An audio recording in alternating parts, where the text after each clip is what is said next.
High, অনেকদিন পরে চলে আসলাম। মাঝখানে জ্বর হইলো, আবার আমার ফাইনাল চলতেছে। বাট কিছু করার নাই, let's go, let's set chest and triceps today. আজকে আপনাদের একটু আমার ওয়ার্কআউট সেশনটা দেখাই কিরকম হয়। Let's go. চেস্ট হিট করার আগে অবশ্যই শোল্ডার জয়েন্টস গুলোকে স্ট্রেচ আউট করে নেওয়া উচিত। চেস্ট ওয়ার্কআউট আমি পুশ আপ দিয়ে শুরু করি, 2 সেটের মতো করি, 20-20 reps. Then I'm performing incline bench press. Smith মেশিনে পারফর্ম করতেছি কারণ আমার শোল্ডার ইনজুরি।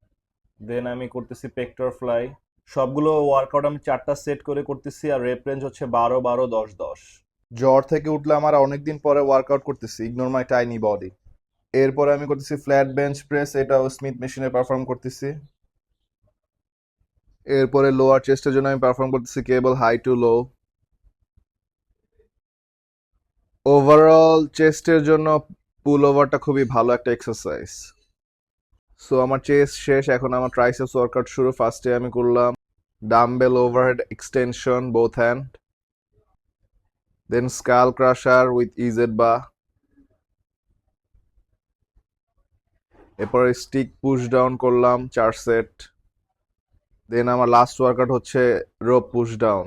ঘুম কম হওয়ার কারণে পাম্পও কম হয়েছে, বাট ভিডিও একটা দেওয়া দরকার ছিল, তাই আর কি ভিডিও করলাম। Comment something you wanna know and stay tuned.